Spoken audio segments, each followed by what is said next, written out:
I hope you guys are having a good day. My name is Dr. Boyce Watkins. Welcome to drboycetv.com, the home for intelligent Black people. I was sitting here this morning, and actually today is the second day of the Black Real Estate Weekend. And in the middle of talking about real estate and the importance of ownership and assets, I ran across this interesting thing about my favorite rapper, T.I. I got two favorite rappers, T.I. and Ice Cube, and I actually met both those guys this year. And I saw where T.I. made a comment that caused some controversy, basically about what he called thought prevention. Thought prevention. He was basically saying that in order to prevent your daughter from becoming a thought stands for that hoe over there, you have to spend quality time with her as a father. So T.I. is getting a lot of pushback on this. T.I. has made comments in the past that were considered to be controversial. Obviously, you could probably guess that I don't have as much of a problem with what T.I. had to say, but I thought I would come in and kind of break it down and give you some perspective on it, and also hear what you guys have to say. And I want to say this as a precursor, that most of the people on Instagram, my Instagram is The Real Boyce Watkins. We had a conversation about it this morning.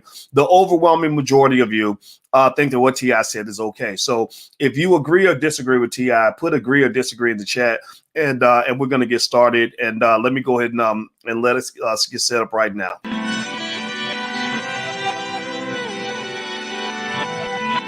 Here we are, clan the isms, cataclysm, great. Our people out here struggling, trying to make it in this state. Everybody out here doing it, but we the ones too late. Now family, we the ones who gotta delegate. Get that money in the power, never be fake. Stick to co-sign for 3. What did he say? Create jobs, support our own. Educate the same and buy back your home. Got 3 degrees, triple 10. 3 PhDs, now we on the CNN. DBTV, let's talk about negligence. Ignorance is bliss, but we can turn it to intelligence. Believe none of what you hear, half of what you see. Let's break it down here on Dr. Boyce TV. Here we are.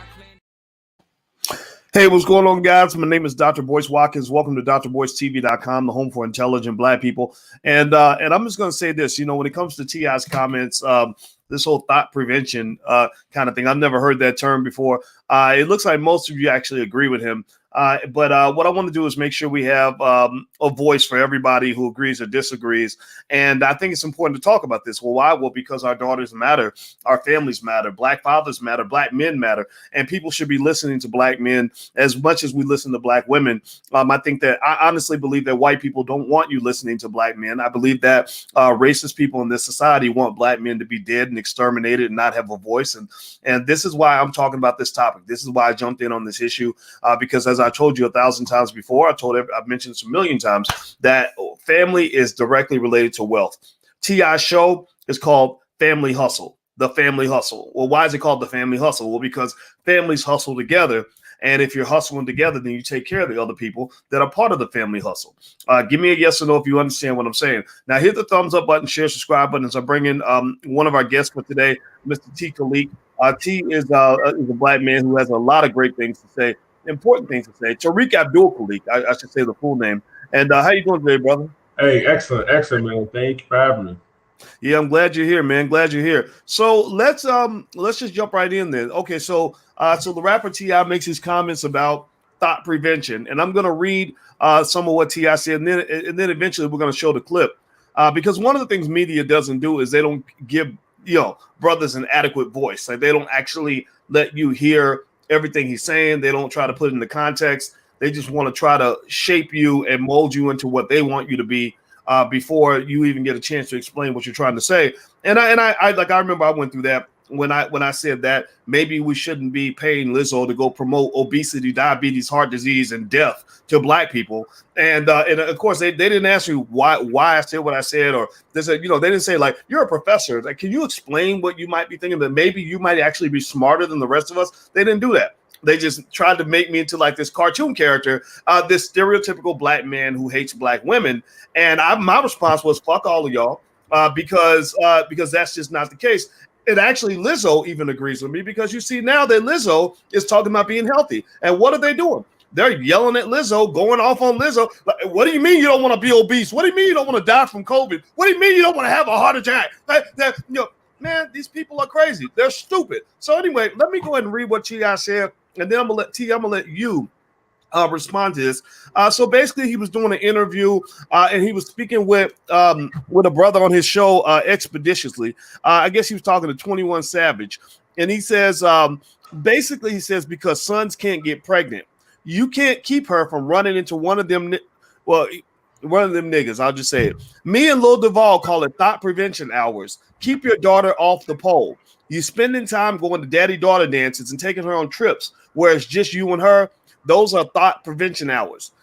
You don't do that, they're going to be, he says, basically, if you don't do that, they're going to be somewhere in Magic City trying to figure it out. That is absolutely necessary for any father. If you ain't putting in your THOT Prevention hours and your daughter ends up a dancer, don't blame her now. You did not set an example. You did not show what the fuck it was she should be doing versus what she's doing.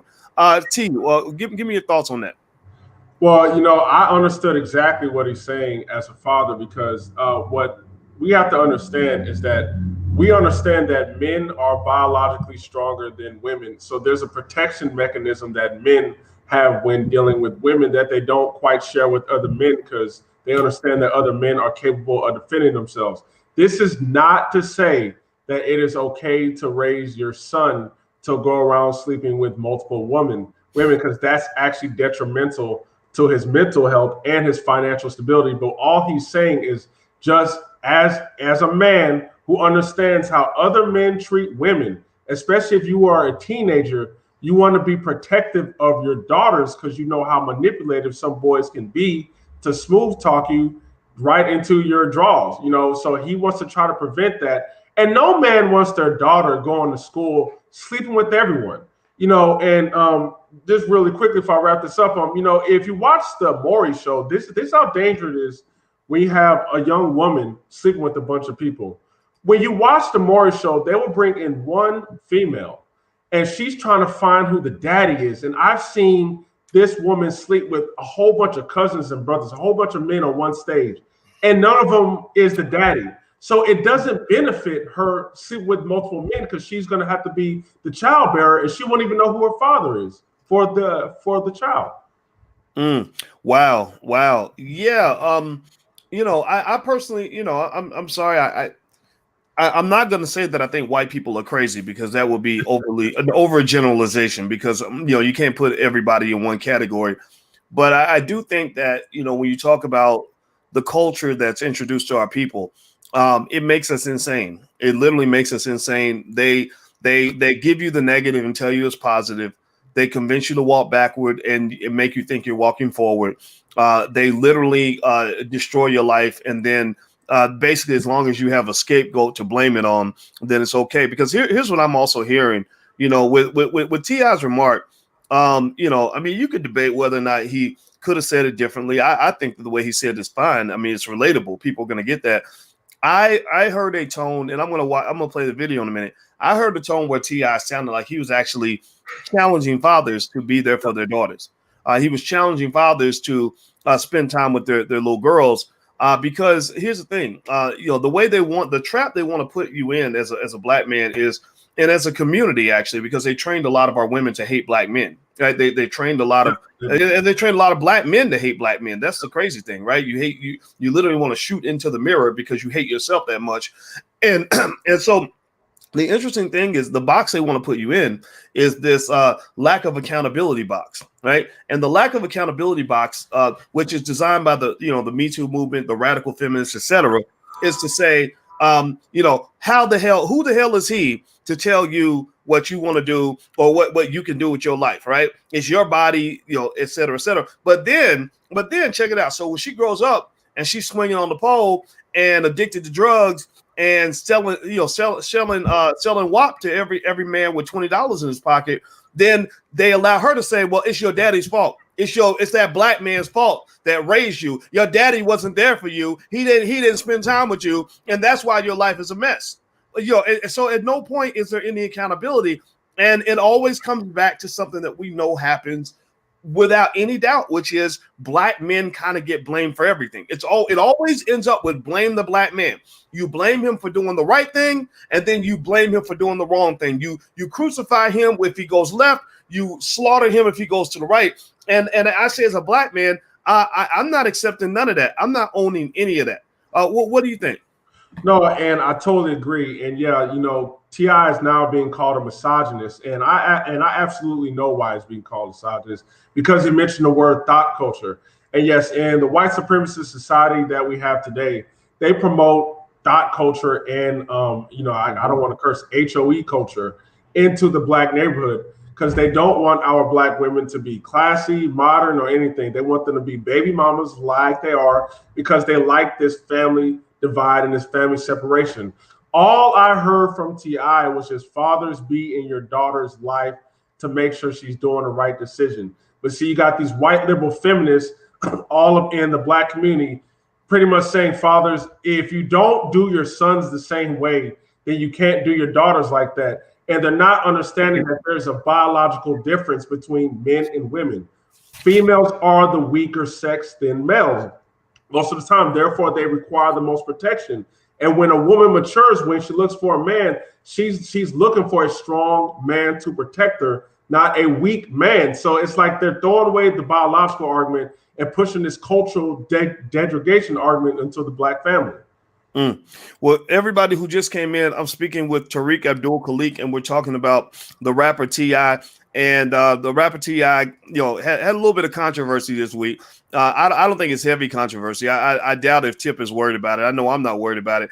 But basically, he made some remarks about THOT prevention, and that fathers should spend time with their daughters as THOT prevention hours. THOT stands for that hole over there, in case you don't know what it stands for.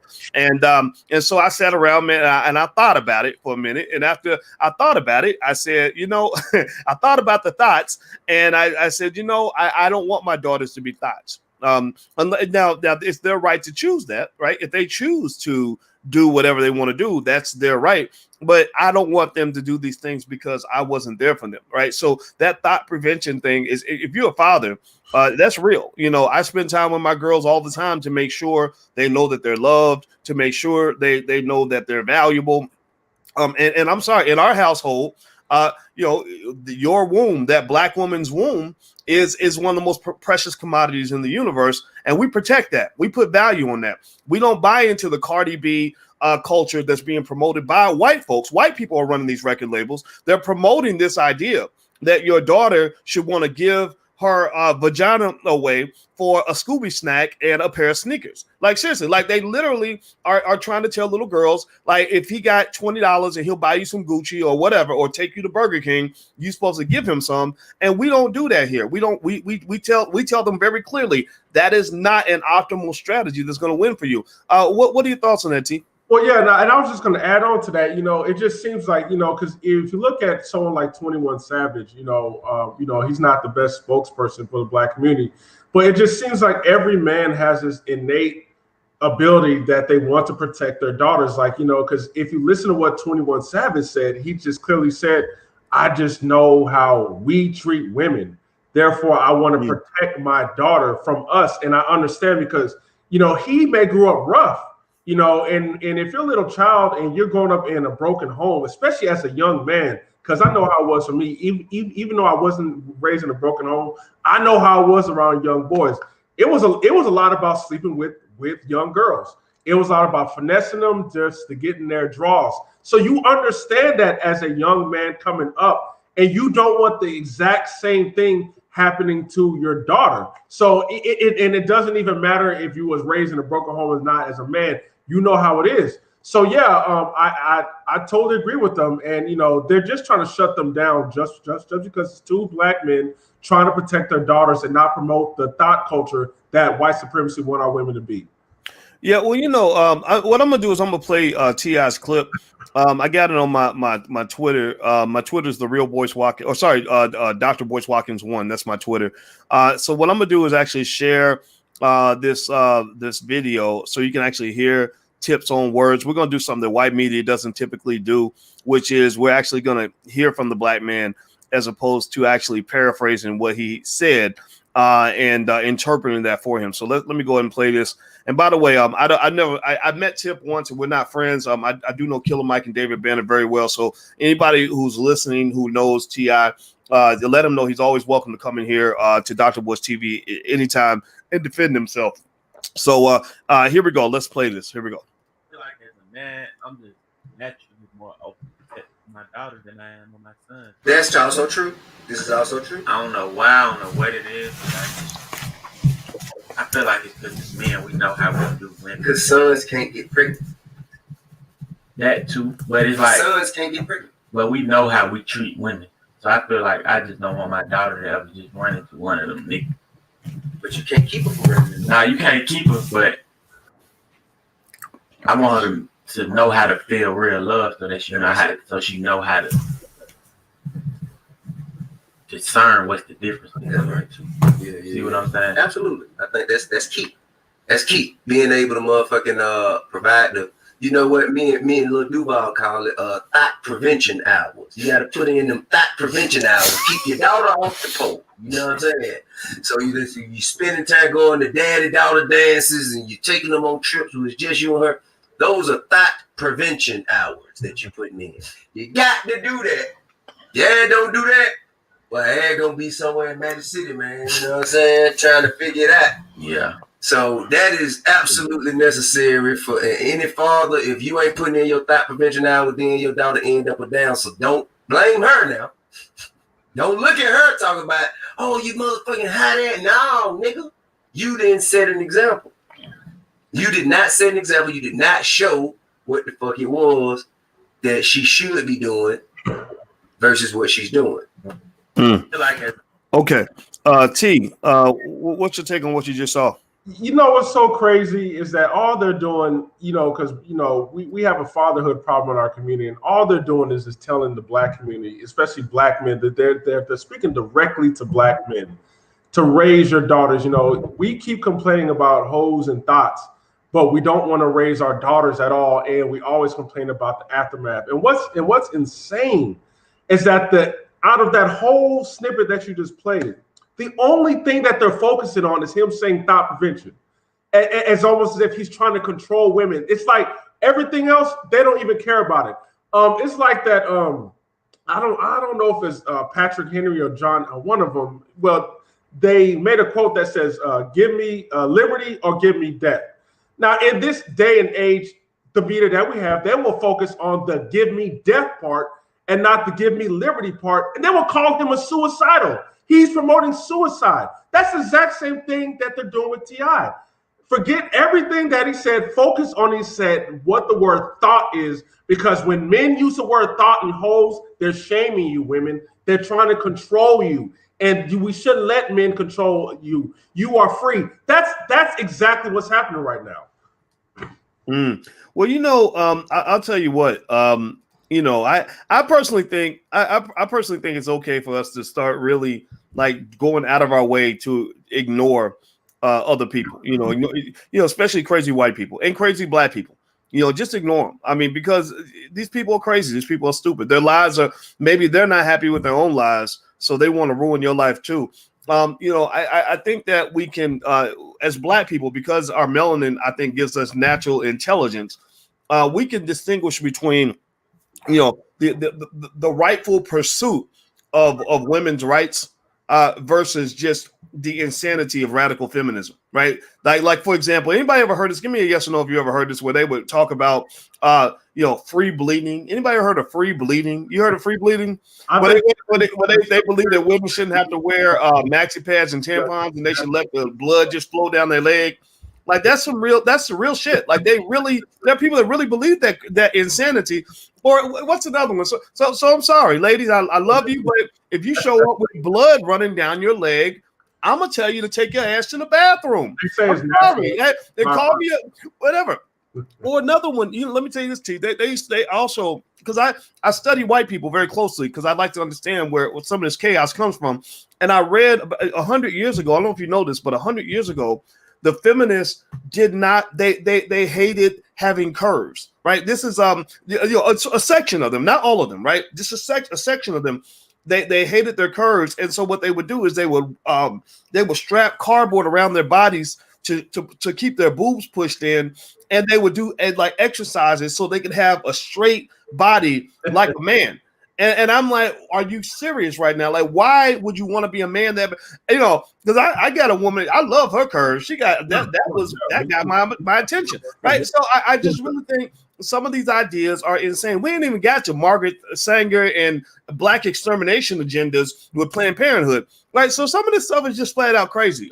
What do you think? No, and I totally agree. And to me, it just seems like the feminism movement, in my opinion, they're just trying to have women become masculine, because the whole getting rid of curves, it's just like, and they're not understanding the biological differences between men and women. Like, I've seen videos of feminists complaining about manspreading, where a man will sit on a train or, just anywhere and his legs are spread open. And they're saying when he does that, it's kind of sexist because he's taking a room. Not understanding that we have private parts is not comfortable. Like women don't sit with skirts with their legs spread open because they don't want to show the stuff. Most of the times women sit with their legs crossed, but they don't sit with their legs wide open.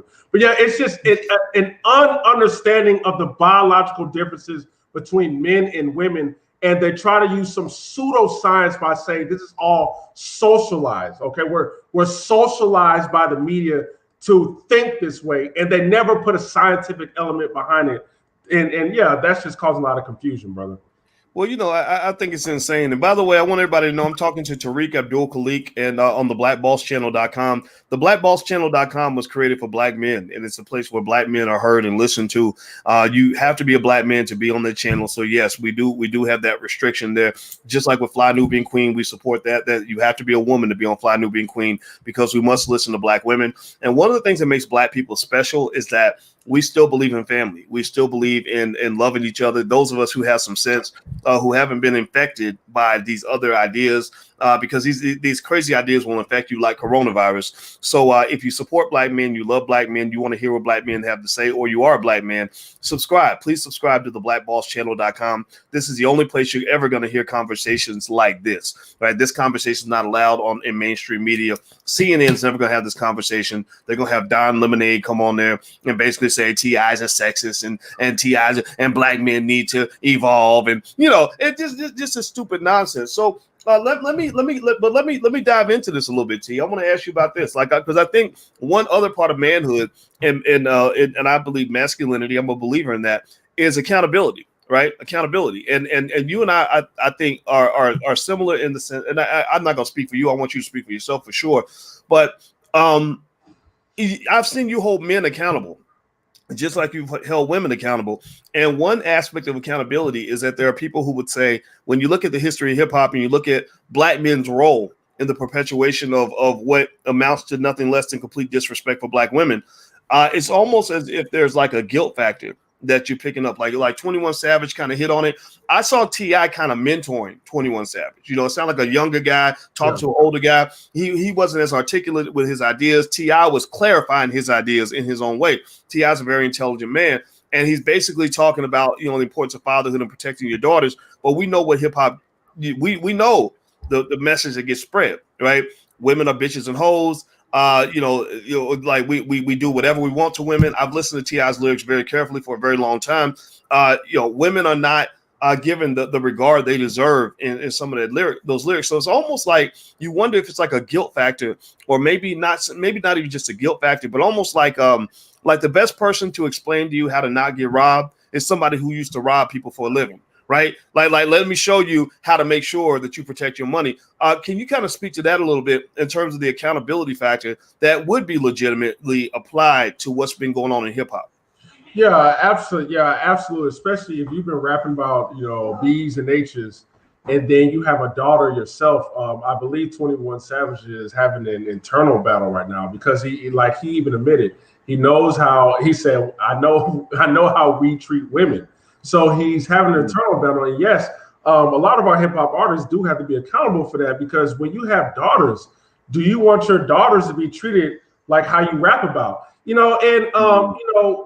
Going back to the black men and women accountability thing, yes, I do hold them both, and especially towards the black men, because we have a large segment in our community blaming single mothers for all the problems. And I'm like, okay, well, the first question you have to ask yourself as a black man is, how did the mother become single? Does she just sit in the sun and get pregnant and go to a man and ask him to raise a child? No. for her to be single, either a man left her or whatever reasons we don't know, or he died. But still, like, how can you ignore that aspect and push all the blame on the women? I believe men and women problems is like a seesaw. Whatever negative things that women do, it affects men and vice versa. I can't put all the blame on each party, but I do feel like that we do have a media that is dead set on dividing the black community, and I feel like they are emasculating the black man and siding with the black woman. But I want black men to understand that this is not black women leading the charge. This is the media that we don't control leading the charge, pitting us against each other, and we cannot forget that.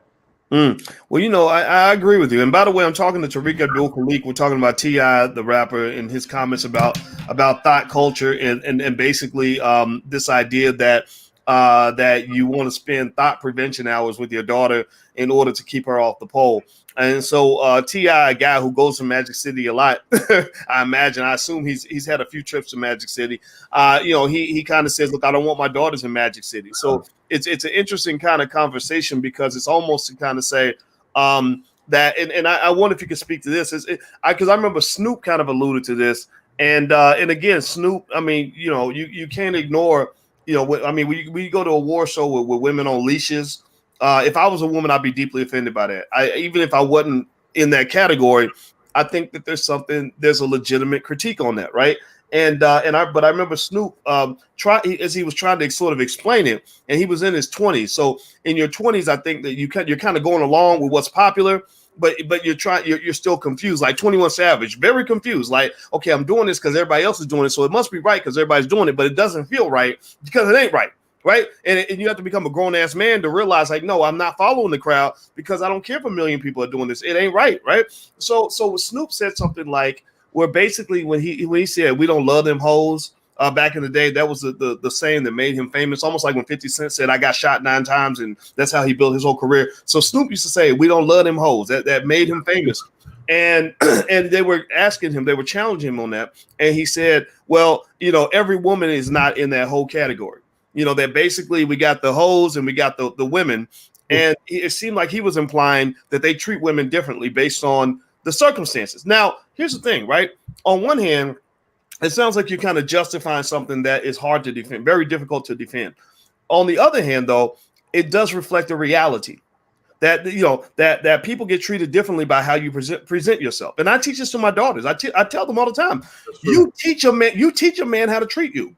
You teach a man how to treat you. Like, just like when I go to the store, I know if I'm in Walmart or Bloomingdale's, right? Bloomingdale's will teach me how to treat them from the minute. They'll say, you can't get nothing in this store without spending at least $200, right? I go to Walmart, everything's, you know, $8.45, $2.92, $19.95, right? So do you think that there's a way to talk about the way things should be, while at the same time schooling your daughters on the way things actually are so that they're best protected? What are your thoughts on that? No, I totally agree. And, you know, I believe with age comes wisdom. And I think that's exactly what's happened to Snoop Dogg. I mean, when you're a man and you have a daughter, you know, you automatically go into protection mode. And just to see him now come out and criticizing the WAP video, that was a shock. You know, despite his past, I don't want to go into it. I understand what he's going through as a man. And, you know, 21 Savage, I believe that he's aging and he's seeing what's happening as well. But yeah, you know, I totally agree with what you're saying. You know, black men, you know, when I just take a look at just what's going on, it's just so sad that this is how men talk to each other when the cameras aren't around. You know, it's straightforward. It's just direct talk. You know, I don't know. Like, you know, my dad was just a straight talker. And it just seems like straight talking men is just called, you know, misogynist. But you need that tough love to help you become better. I don't know how many, you know, women I've talked to that say, you know what, I didn't even know what a good man looks like or how to behave around a good man. And I wish I had a father to teach me that. You know, young girls getting pregnant at the young age, if you don't have that father figure loving you and treating you like how a man's supposed to treat you, the only example that your daughter have of how a man's supposed to treat you is when she turns on the TV. And if all she sees is black men being rappers, calling women B's and H's, and the women are twerking, she's like, okay, well, I need to be as sexually explicit as I can be to get the type of man I want. And that is causing a lot of problems for her. She's having kids. She may get an STD. She may get abused. So yeah, this is just really to destroy the black man. And I'm glad T.I. and Snoop and everyone's waking up. I just hope more black men in the hip hop community wake up and just change the message, not just towards women, just how brothers treat each other, selling drugs, killing each other. All that message to change. Well, you know, I mean, we know, I mean, that didn't come out of the black community, right? We know hip hop was something completely different before they didn't just commercialize it. I believe they weaponized it. Yeah. They weaponized it in the mid 90s because if you go back, you had KRS-One and X-Clan and Tribe Called Quest and people that had a message that was more fulfilling, more empowering for black people, and Public Enemy, etc. And then all of a sudden it goes into this crazy space where they're grabbing the worst people in your community and paying them lots of money to say things about you that they would never let anybody say about their own children, you know, and so that's unforgivable. That's unforgivable because you know, there are some who would even take a stretch to say that it wasn't a coincidence that hip hop was weaponized around the same time that Joe Biden and Bill Clinton were trying to push that crime bill. That if we weaponize it, because you can't market a prison to people, you can't do commercials and say, come to our prison the way you would come to a hotel. You have to find another way to incentivize criminal behavior. And I don't know if that was the plan or not, but I know even if that wasn't the plan, it worked like a charm. Brothers were going to prison like crazy. And a lot of guys went to prison because they were caught up in a culture that they wouldn't have got caught up into if somebody had been there to guide them. Can you kind of speak to that a little bit in terms of just, you know, just kind of challenging hip hop in love, right? But confronting and kind of saying, okay, this is not who we are. This is not what the black man is supposed to be. What are your thoughts on that? Yeah, well, black people have to understand exactly what you said. Hip hop is not controlled by black people, because if it was, why would you put the worst of your people on stage for the entire world to see? Like, I know you travel, and I travel too. And, you know, when I've been to the Middle East, when I was a teenager going to school there, everyone either thought I was a basketball, you know, an aspiring basketball player or an aspiring hip hop artist, because that's all they see of black people. And yes, when you look at, you know, I'm gonna say those other white people, but when you look at society, anytime black people have their own, I don't know if you notice, it seems like white people always try to buy it out and control it. And I believe that's exactly what happened to hip hop, because these are engines of building wealth for the black community that's controlled by the black community.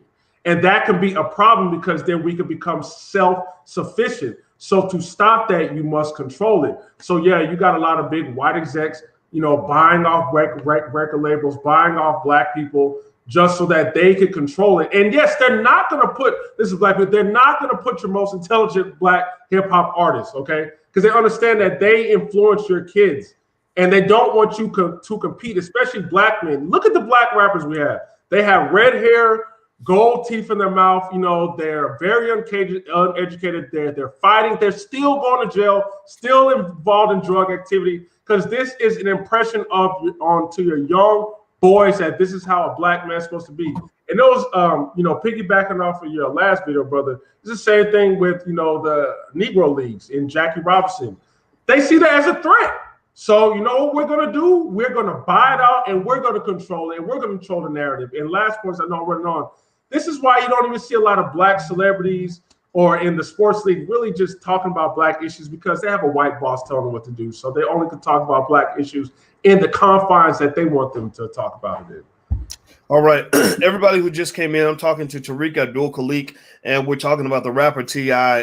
And some controversy that was caused when he talked about fathers spending time with daughters and saying that fathers must spend time with daughters for the sake of what he calls THOT prevention. That THOT prevention hours, keeping your daughter from becoming promiscuous, keeping your daughter off the stripper pole, is the job of a father. And he was interviewing with 21 Savage on his podcast ExpediTIously. And as you guys can tell, Tariq and I completely agree with the idea of fathers protecting their daughters and also giving them the reality about what it means to really feel real love, and that sexual promiscuity is not an objective for your daughter. It's not forbidden, but it's not the objective, right? So I'm going to, before we head out, I see Dr. Maurice Green is in here, and I'm going to let Dr. Green pop in, and I'd love to get his thoughts on this issue. How you doing today, brother? Hey, what's up, family? How you doing? It's good to see you. I was listening in. I was on the road. You guys are doing incredible work, and I just wanted to sit in. It feels like the barbershop moment, so I'm coming in to get a little cut, get a little fade. Yeah, you know, I think, you know, obviously, I think that we all know that there's an element, right, that has infiltrated our community. I think recently I was listening to Dr. Claude Anderson and the way he was talking about the difference between community and neighborhood, right? And we have allowed people to infiltrate our community, so much so that they are now trying to police what we as a people can and cannot do, should and should not do. And it's utterly ridiculous for anyone to really think that black men suggesting that they should spend time with their daughters so that, and maybe like you said, maybe T.I. wasn't the most articulate, but that's okay, because it's like a barbershop conversation. We know what he meant.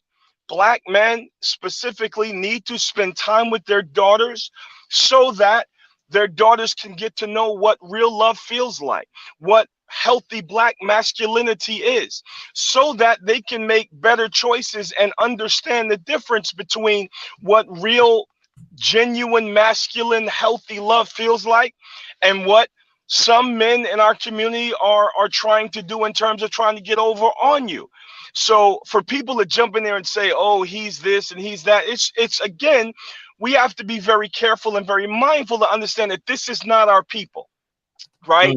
That this is not our culture, right? So the media tries to portray this is what black people are saying, but overwhelmingly, when you look at the comments, you see black people saying, no, we agree with what he says. And I think, and this is, I think, a really important point, there's such this push to pollute and misrepresent black culture, right?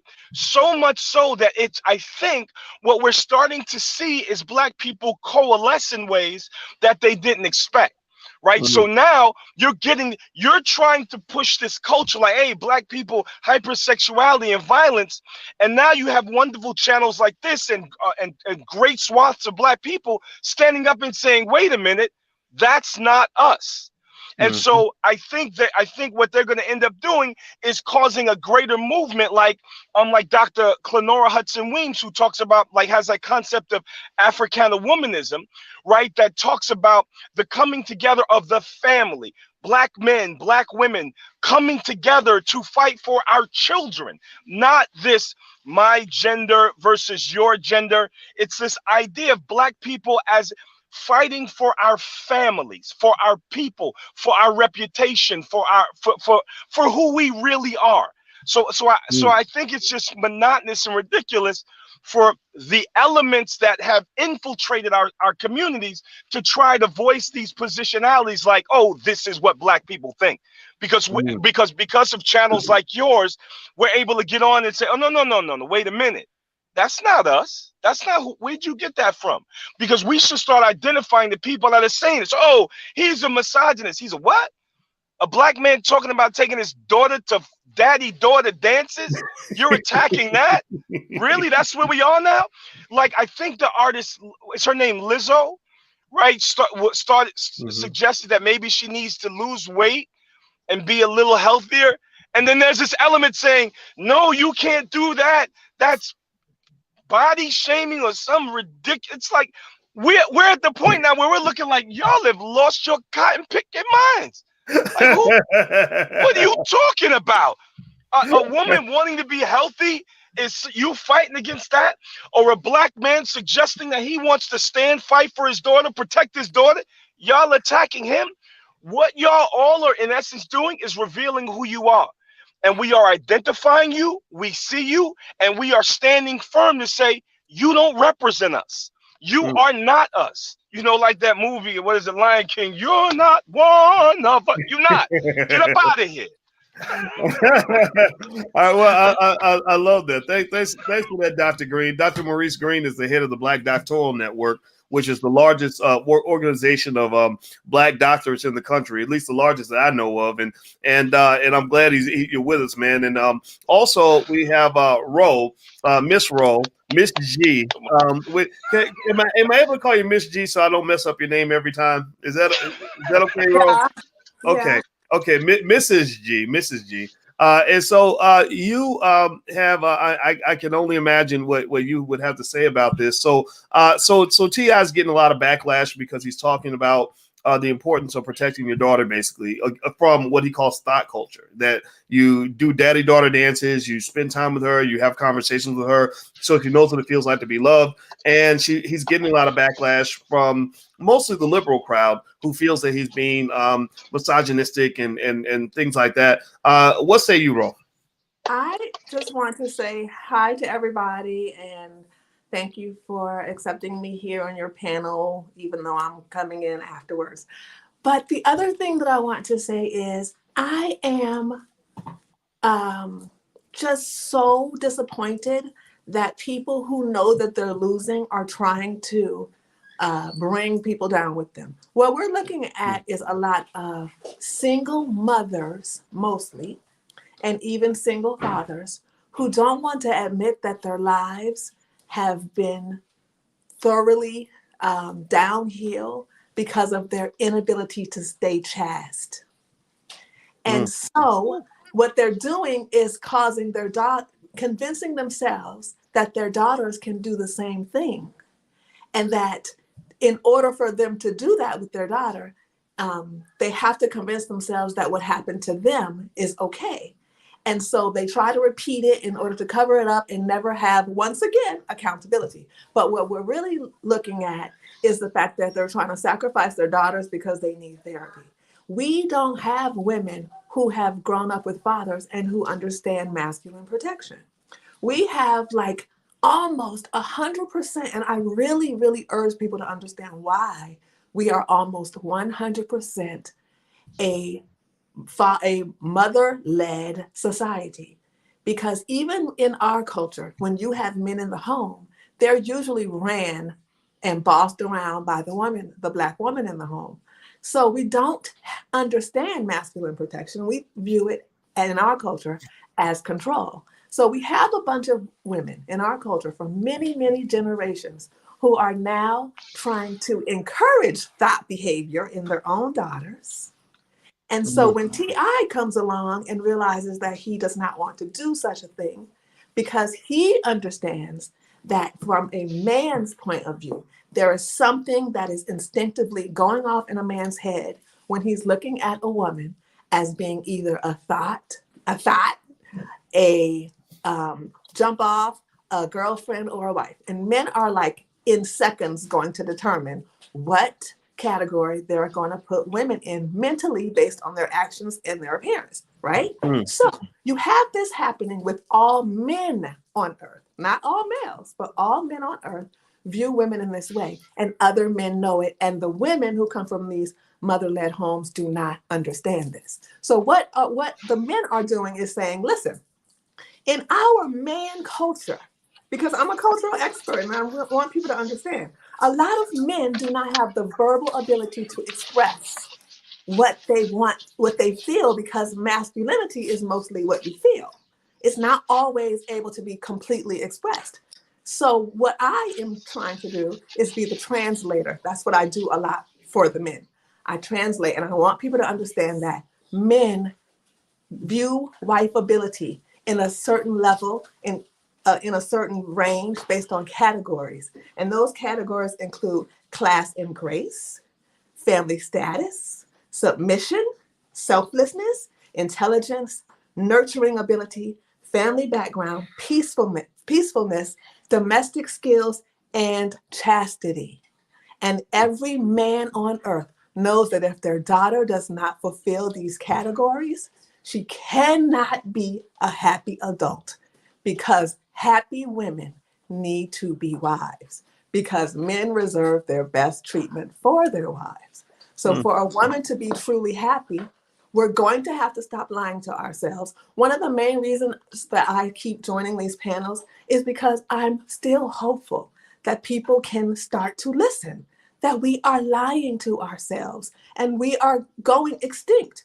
We're going to a place where we're not going to be able to protect ourselves because we keep removing our protectors. So when they're attacking TI, they're trying to attack and remove more protection from the Black community. Well, let me ask. Let me go to Tariq real quick, and then you, Dr. Green. What Ro is saying is that men might put women into categories when they meet them, and I imagine that women also put men into categories as well. And it seems that people are saying that no, that's not right. It's sexist to put women in categories. They should all be in the same category. That as a man, I should look at the stripper the same way I look at the librarian or whatever, right? What do you think? What would you respond or what would you say to people who think that it's wrong to categorize women, that a woman who's promiscuous should be seen the same as a woman who's not? No, I can completely agree. Men do put women in categories. We may not verbally tell her, but if you take a woman on a date, and she's just out there, very sexual, you can't really have an intelligent conversation with her, in the back of your head, you probably thinking like one night stand. There's no way I can make this woman my wife. There's no way I can take her home to, my parents and produce, because she's just too wild. And it's interesting because, it's crazy because you see a lot of beautiful women out here saying, I don't have a problem getting a man.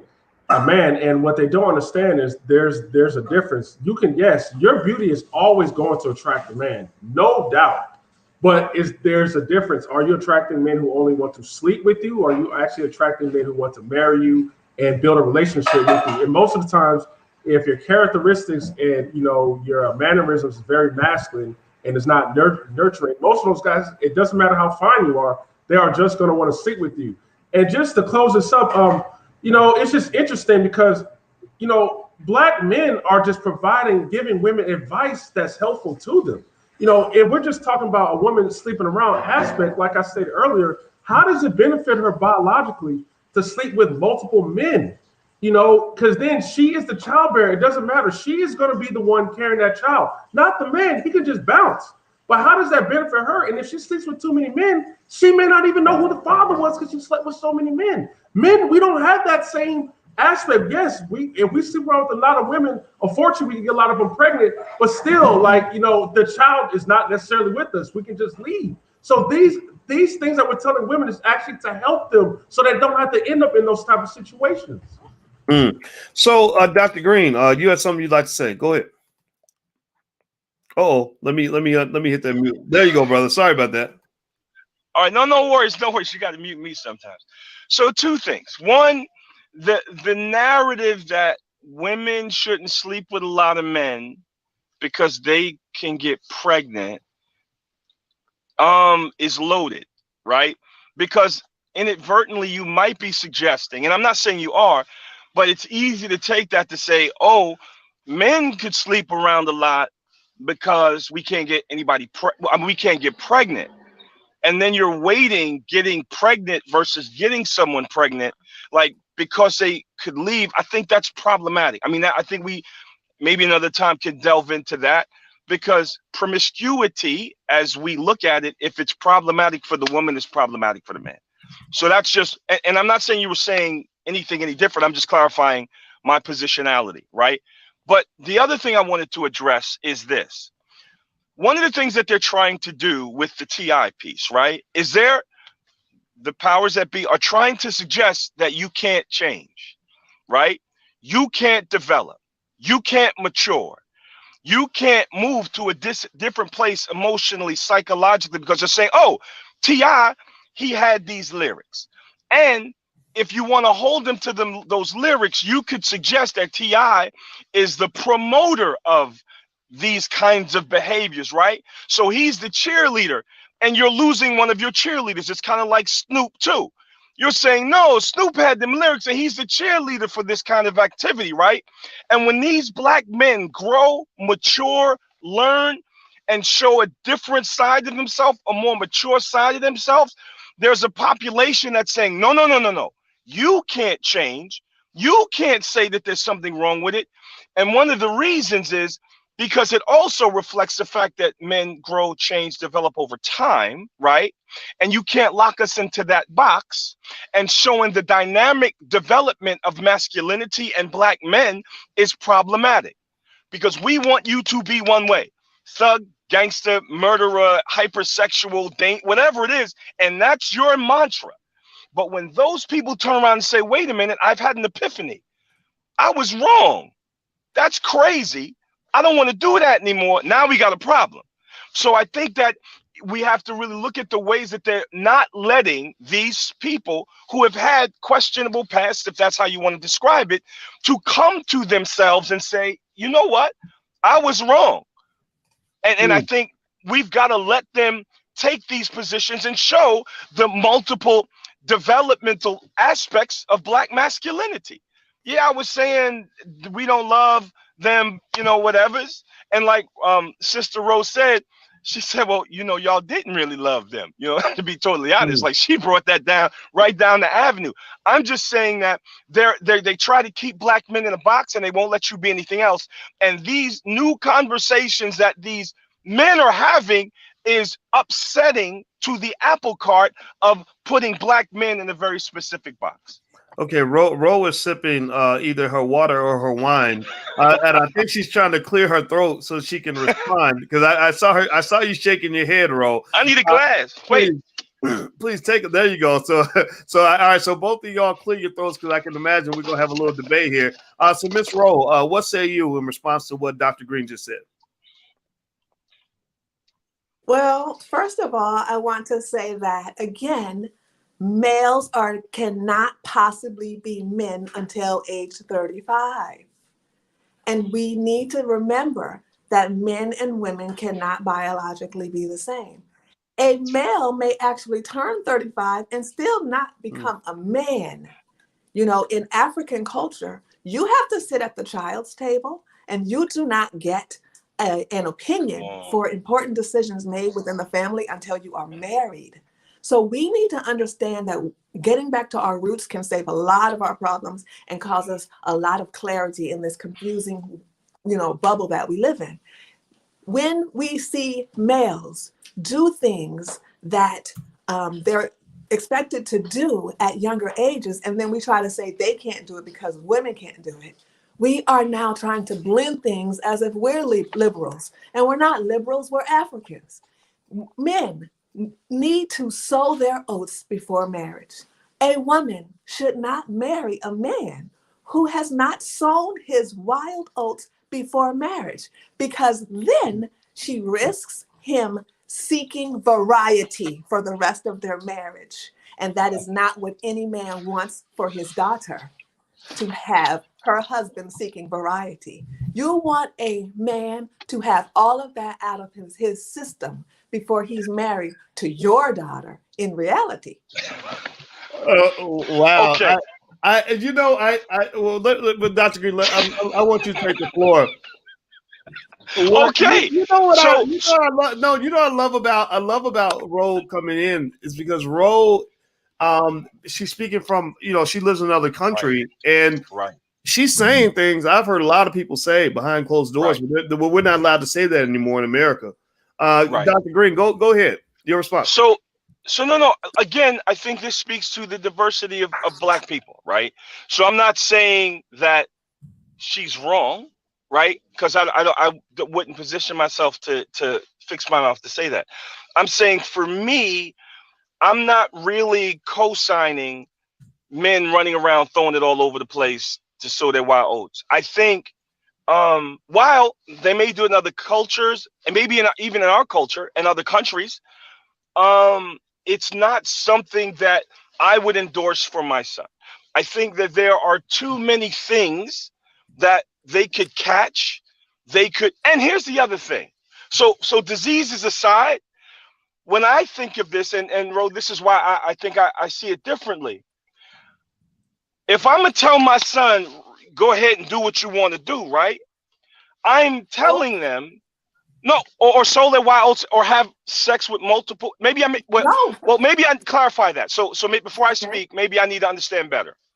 Okay, so I am not saying that we should tell our sons to go out and do, as we say in France, n'importe quoi. Not just go out and just do whatever.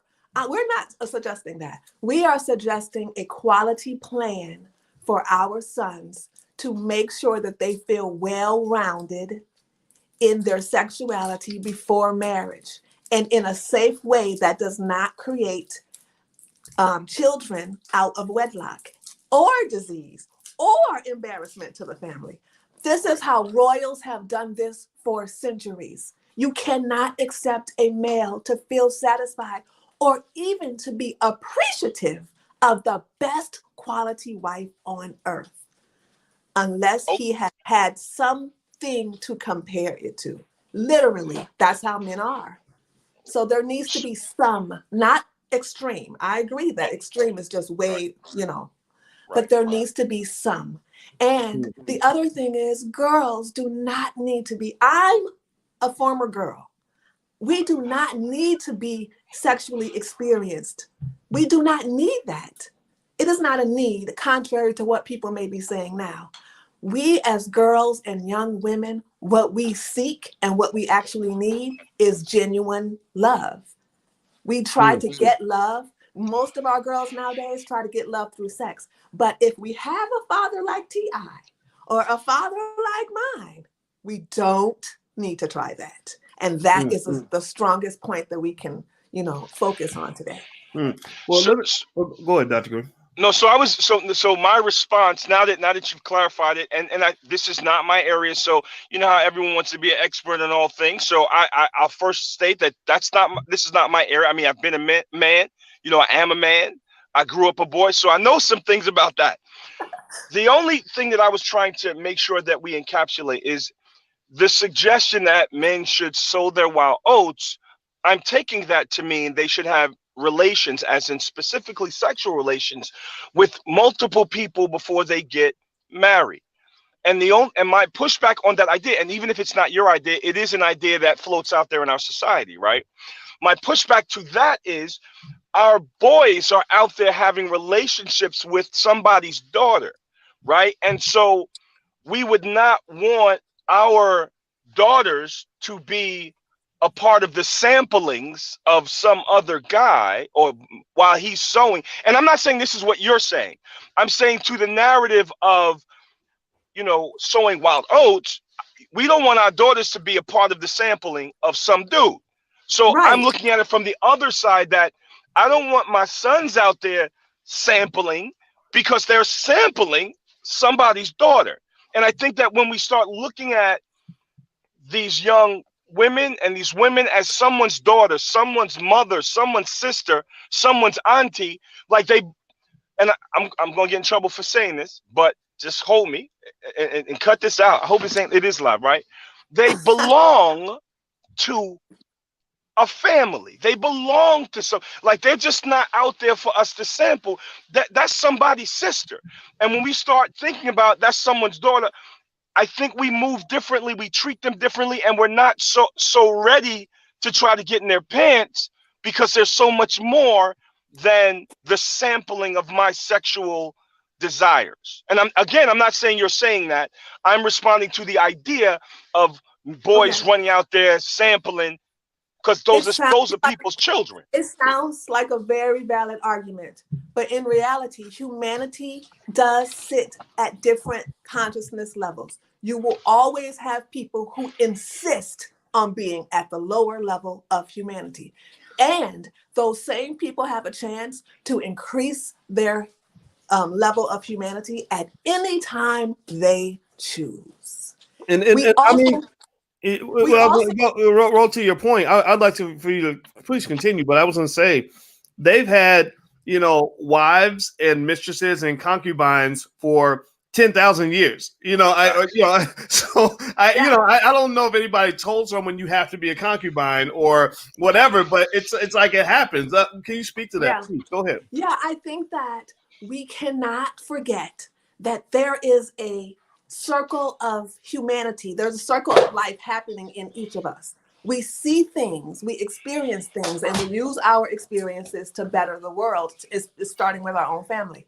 A male who has had experiences watching himself take advantage of girls who sought love and accepted sex instead is going to be a well-equipped father. And that is what Earth has set things up this way, so that we can keep improving generation after generation after generation. It's literally not anything wrong with that. The person who decided to use themselves that way, if that person was smart enough to be anonymous, can also learn from that situation and change that situation too. Every single person has a different path in life. So no, we may not want it to be our daughter, but also the person acting may not be understanding how to be anybody's daughter. Hold on. Let me see what Tariq would like to say. Did you have something to say, T? Or you just enjoying the show? Well, yeah, man, I was enjoying the show, but I just want to make a quick clarification. As far as men sleeping around and women sleeping around, I'm no form of shape saying it's okay for men to sleep around with a whole bunch of women, because I do understand that having multiple kids with different women can be financially problematic. Not only that, there's a lot of STDs floating around. So I'm not saying that. I'm just saying when I look at the differences, I'm just being honest with you. When I see women doing it, like I said, and I brought up the pregnancy thing that you don't, quite agree with it, but she is the one that's going to have those pregnancy complications. She's going to be the childbearer, and some women even die bearing kids. So I mean, she is going to hurt more than the guy. That's all I'm saying, because her body literally goes through a change. Ours don't. We get it out and we're done. We're out. The woman, she has to deal with that. And then she may be unattracted to other men because she has a baby. It's just, I don't see how it's beneficial towards her. Okay. People have to understand and remember that when a woman has a baby, just like I'm sorry, sir, I don't remember your name. Tariq, maybe? Yeah, Tariq. Mr. Tariq? Yeah. Okay. When a woman has a baby, she literally is, and in a moment of childbirth, she literally is risking her life and close to death, literally, whether we realize it or not. So it is a great sacrifice that women are unknowingly and ignorantly giving to males who don't deserve it. When a daughter of ours decides to do such a thing for a man who has not signed up to risk his life for her, but expects her to risk his life to bring his child into the world, we have a completely upside down culture. We should not be letting our daughters have babies and risk their lives. And let's be honest here, let's everybody be clear. A woman is not physically safe to have a baby until age 25. Wait, all before that, 25? Really? 25.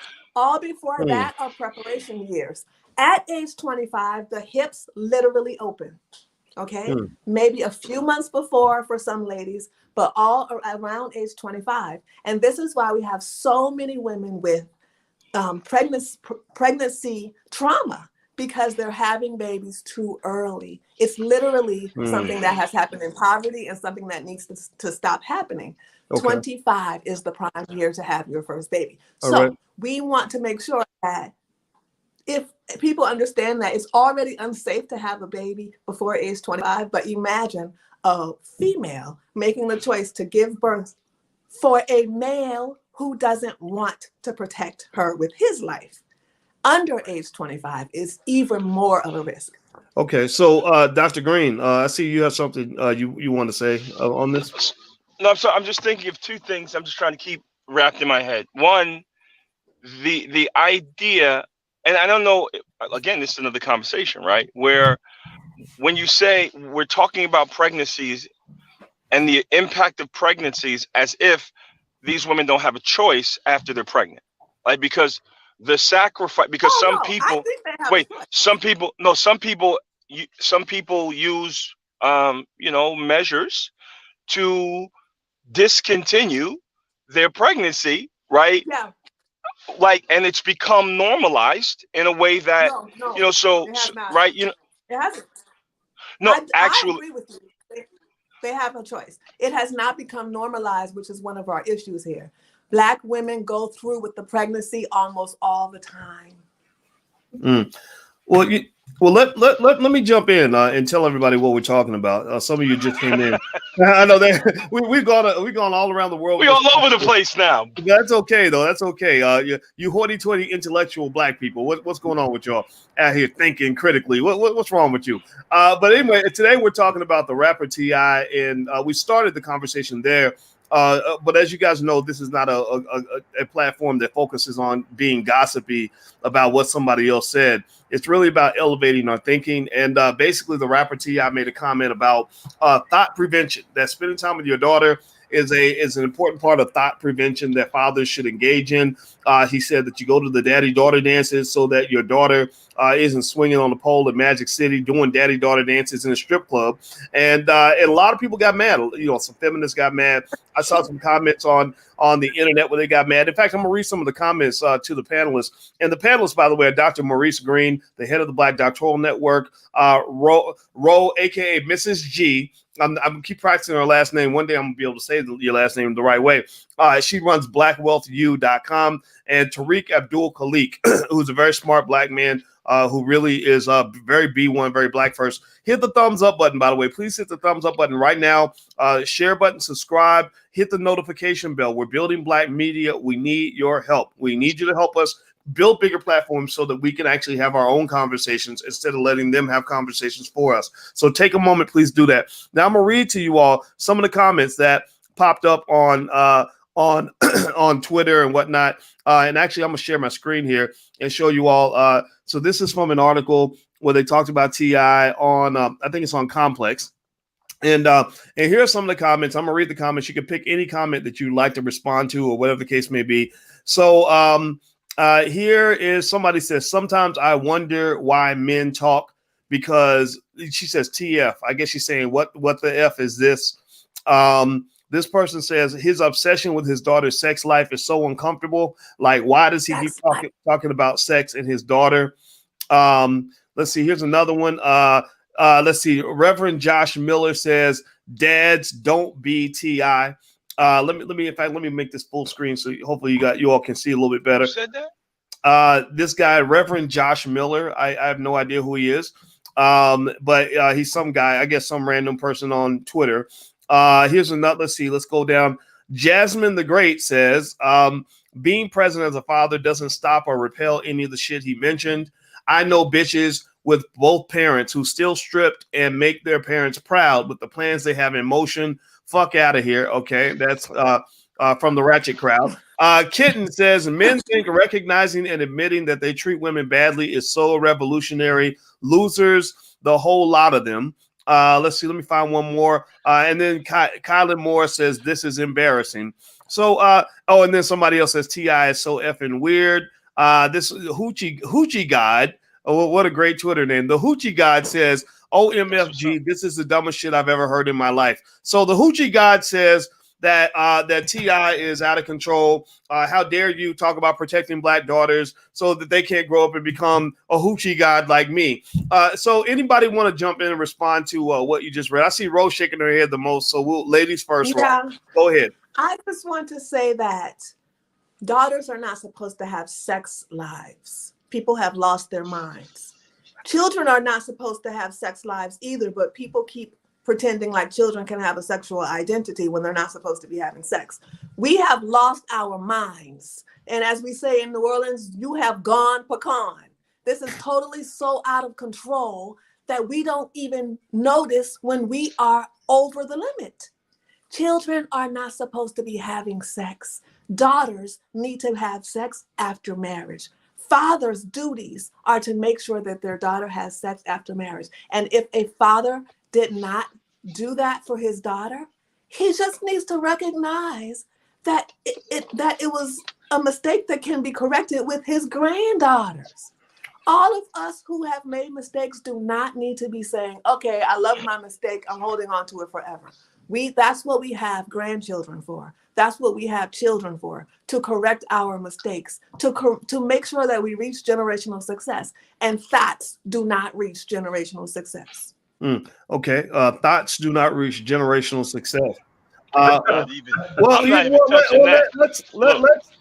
Let's think about it like this, right? You have some people out here that might present themselves as counterexamples to the ideology that thoughts do not have generational success. And let me share my screen, and I'm going to throw up some people who might disagree with this comment. Now, these are the Kardashians, which are they are very, very famous thoughts, and each of them is worth a couple $100 million or more.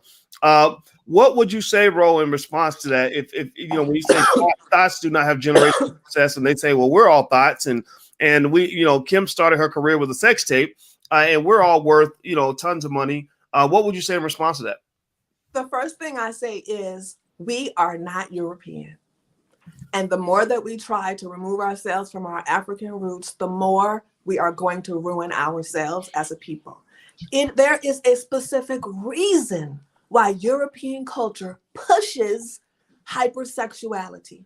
There's a specific reason why European culture pushes homosexuality all throughout everything that they do. When in reality, they live their lives in private and very gender role specific ways. And also, I want to say that wealth does not mean generational success. Generational success is when money is passed down from generation to generation without it all being spent. And the last time I checked, the Kardashians spend money like water. Okay, so it's really not a guarantee that they keep generational success, nor most celebrities. We cannot continue to look at celebrities as examples for us. They're put in front of us to confuse us into thinking that we can do what they do. We cannot. The only reason that they can get away with most of their stuff and their dysfunctional stuff is because they are being paid to get away with it. Okay. Dr. Green. So one, I think that like Sister Rose said, the problem with associating success, generational wealth with just money, right? Because it's more than money, right? There's a lot of rich, dysfunctional people, right? That will pass down money, but will also pass down their dysfunction, right? So that, I don't think that's something that everyone should look to. And I think also, like Sister Rose said, we should really understand that these are actors on the stage. Like you said, they're being paid. Like, so we can't, judge our lives or try to model something that's being presented to us that's not real. What we see them portray to us is not real, right? It is a caricature of reality. And the problem is when real people try to live their lives in ways that they're seeing on the screen. So I think that's really important for us to differentiate the performance of celebrity versus paying your Con Ed and Pico bill in your real lived life. That's one. Two, one of the persons said, why do men speak? I want to put this out there because it's a term that I just learned in the last few years. It's called misandry. Like, I didn't even know that word existed. I went through bachelor's degrees, 3 master's degrees, a PhD. I didn't hear about the concept of misandry until Dr. Tommy Curry and I had a conversation a couple of years ago. That and the idea of misandry suggests, right? And people argue against it as if it doesn't exist, right? It's like saying reverse racism. Oh, it don't exist. Hatred of men exists, right? And I can give you tons of examples like that. Why do men talk? Like, if we said that about women, it's misandry. No, it's misogyny, right? We know what that is. But when people say, why do men talk? Why do, and a lot of other things that are a lot worse have been said. There is a genuine hatred of masculine energy, of masculine identity that comes across, right? When things like this, people have an opportunity to speak out, like, why do men talk? you know, people can think and say what they want, but at the end of the movie, we live real lives in a real world where we can't do what they do and get away with it, right? Like Rose, Sister Rose said the other day, like what was it? The turnaround. Who was the one that was it? Britney Spears or one of them women that was acting all crazy at one point and then came back and said, "Hey, I was crazy. I was wilding." Right, and Oh, she got you talking about Miley Cyrus? Miley Cyrus, right? So she was able to go out there and act like she want to act, and then come back later and say, "Oh, I was wilding." But Brother Fishburne's daughter went out there and was wilding and never got to come back, right? You talking about Montana Fishburne? Right, you brought that up, yeah, Dr. Boyce. You brought that out. So we got to stop pretending like we could live our lives through the lens of this caricature of reality, because it's not real. It's like a haunted house with mirrors, you know, weird mirrors that's being projected to us, and they're trying to tell us that this is real. And unfortunately, some people are buying into it, right? And saying, "Oh yeah, I should have this or that, or be thinking this way, or living this," you know. So we have to be real careful, because you know we have to live in a real world. We have to live in the real world. Okay, so I think that's the interesting thing, right? You know, I like what Ro is saying, because Ro brings in real world comments and says this is the way things are. Men and women are not the same. All women are not the same. Men are not the same, right? So the same way, I imagine, Ro, that I hope you would agree on some of this, that the same way men will categorize women, like, okay, you're a thought, you're something else, you're my wife, right? That women may categorize men, right? You're just a male, but you're a man, right? You're unattractive, you are attractive, and so I don't think there's anything inherently wrong with categorizing people. And what personally I think is so strange is that people they take things that maybe that were innately within me as a man in terms of how I might structure my preferences, and they say, no, that's not how you're really supposed to be. Something's wrong with you. You were socialized to be this way. And I'm like, no, I like my woman. I like my woman's shape, and nobody ever told me I was supposed to like that. I just saw it and I liked it, and that's what it was. And so I think that the question becomes, how can we be fair to men and women, right? How do we be fair to men and let men be men without letting it be reckless, right? Well, right. And then how do we let women be women without sort of guiding them down a path to self-destruction? Where do you draw the balance between freedom and structure? I think that at this point, we need to be honest that women have been getting away with so much that is now completely unfair in the favor of women. And that we do, as a culture and as Americans, totally and almost completely hate men and masculinity. It is unacceptable. It is out of control. And it also is cultural suicide. You cannot hate men, hate on men, remove their masculinity, their protection, and everything else, their systems, the way that they view the world, and think that we can still exist here. There needs to be, in my opinion, a very strong push for us as Black American people and as African, we're not having the same problem in Africa, but African-blooded people, to make sure that we stop attacking masculinity. We need masculinity. Masculinity is the backbone of every culture. And we are a diseased people who think that men are a problem. We actually have people who try to abort babies based on it being a male versus a female. We are out of control. And I totally agree with the doctor who was saying that there is hatred amongst men. A lot of these conversations are generally geared around this specific problem. We, as a people, hate our own men, but we don't. Oh, sorry, Ro. I hit the wrong button. Keep going, please. No, I was saying we as a culture, we hate our own men. We do. We despise our own men. But and especially if they're masculine, we really want to push them out of the way.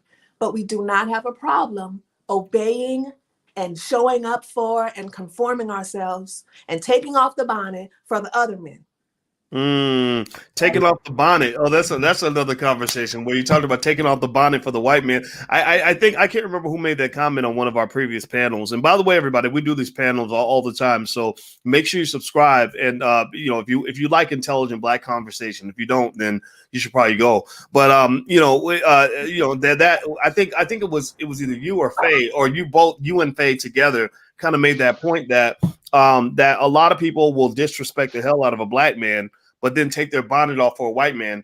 And I think that for a lot of Black men, they saw that imagery when they saw so many Black women lining up behind Joe Biden as their Lord and Savior, Jesus Christ, and then bashing Black men simultaneously and saying, we're mad at you because you're not lining up with us to go sit behind this white guy who has incarcerated Black men for a living, who built his whole career sending Black men to prison, right? And that personally got to me, but that's another conversation. We can have that discussion later. So I'd like to ask my panelists, if you could, and we can start with you, Tariq. I hadn't heard from you for a little bit, brother. I'd love to hear your thoughts.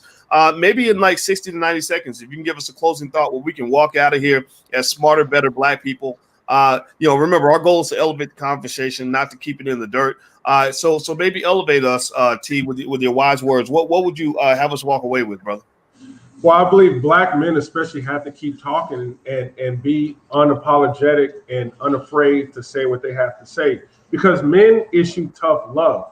I mean, just think about it. If a man is raising a child who is just disobedient, will not listen to him, he may just put that child out. He's not, you don't see most men having children live with them into the ages of 30 and 40, because men issue tough love. You got to issue that tough love for the community to grow. Yes, it may be strict. Yes, at the time you may feel like it's strict, but in the long run, you're like, dang, had that not happened to me, I would have went down a completely different direction. And you got to say, white supremacy, they understand this.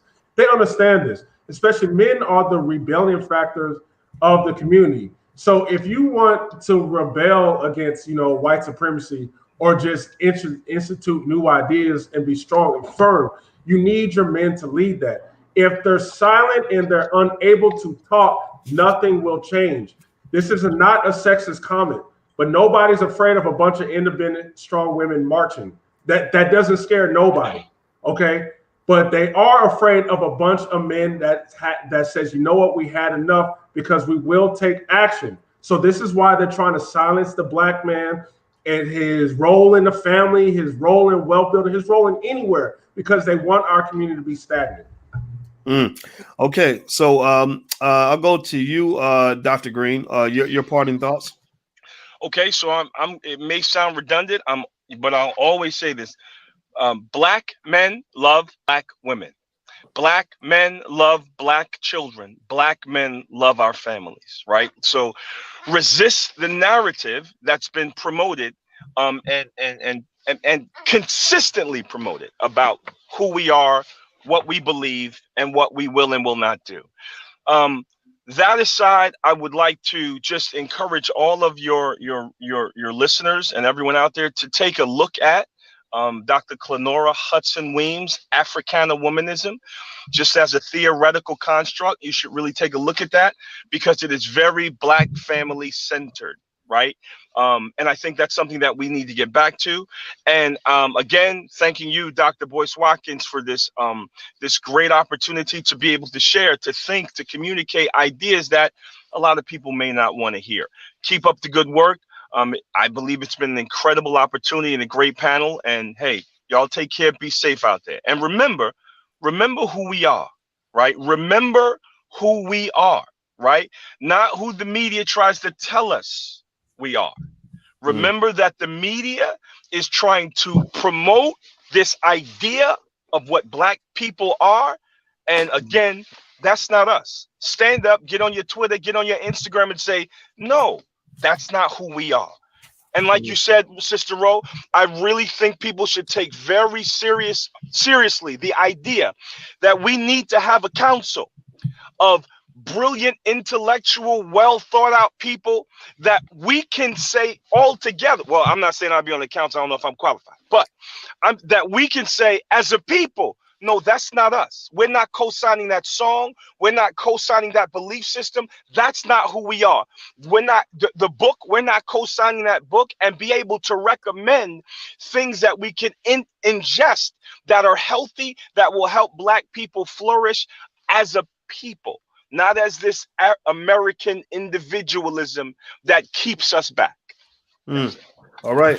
So Mrs. G, I saved the best for last because I know she had just spoken, and I said, you know what? Normally I'm ladies first, but here I'm going to be ladies last, and that's a compliment because I know Mrs. G is going to really challenge the thinking of some people in the audience, and I encourage you to hear what she has to say so you can blend that in with your own narrative of how your life is going to go. So Mrs. G, what say you? What I want to do is actually just come as a proper example. I don't want to fill my last moment here with just some bunch of repetitive words. I want to extend my respect to you three gentlemen for your excellence in your example, and that I want to say that I completely support what you have done. I am proud of the three of you, and I give you my utmost respect. Hopefully other women learn that we don't always need to have the last word. Thank you. Oh, so that's all? That's it? That's it. Oh, that's a drop the mic moment. Now she's gonna drop the hammer. I'm kidding. Well, I love it. I love it. Okay, so I'm very surprised, and I appreciate that. And that's crazy. That's so interesting that that I was triggered because I'm like, wow, she's giving respect, and then that's it. Like that, it's sort of like period, right? I respect you. We care about you. We honor you. Period. And there's no like we honor you, but or whatever. And I think that's really wow. I think my reaction told me a lot about myself and the way I've been conditioned in terms of just how we as Black men are dealt with or responded to in our society. And so what I'm going to say on this, first of all, I want to say thank you to the panelists, Tariq Abdul-Khalik, Dr. Maurice Green, and Mrs. G at blackwealthu.com. And also I'm gonna let you guys, I want you guys to see their social media so you can follow them. Make sure you follow these people. They're very smart. They're great thinkers. They have a lot of good stuff going on. And we do these panels. We do these all Black intellectual chocolate panels regularly all throughout the week, typically at 8 p.m. Eastern. So if you'd like to join the panels and participate in the conversation, you can subscribe to a lot of the platforms, mainly drboystv.com. Hit the thumbs up button, hit the share button, hit the subscribe button, and the notification bell, because we're building Black media. We're trying to reach as many of our people as possible, and we do okay. We reach about 1 million Black people a week, but I want to reach 10 million a week because I think it's important that we understand what we're in. We're in a war. We're in a cultural war, and the occupation has existed for a very long time. There are people that see Black people as their property. That has not changed since slavery. It's just slavery in another name.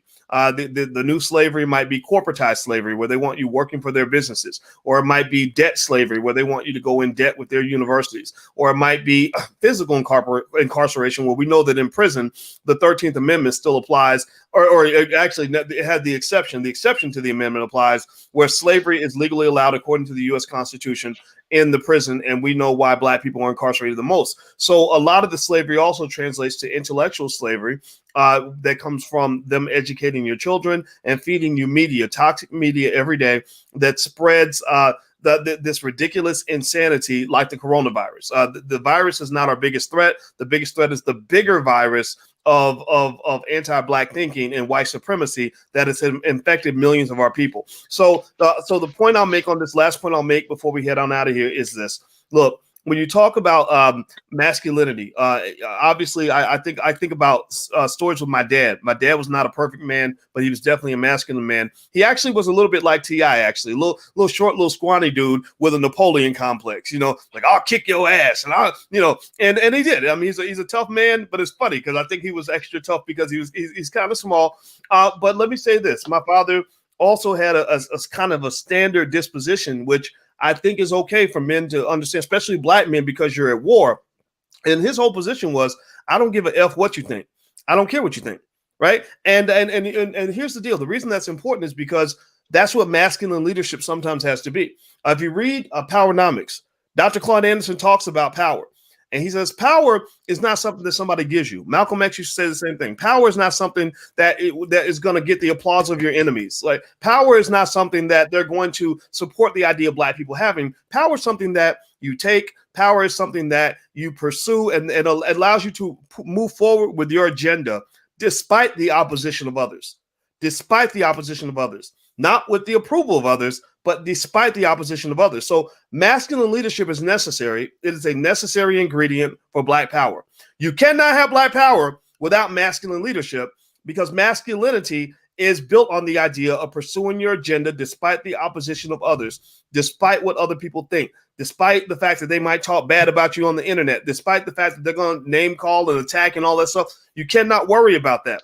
So everybody in the room, if you agree, give me a yes in the chat if you follow what I'm saying. We need our masculine leadership. We must uphold our Black men. It's okay to hold Black men accountable. We're all supposed to do that. At the same time, we must reclaim who we are despite the opposition of others. That's what power is all about. So let's be powerful, people. Thank you again to the panelists. I appreciate all of your time.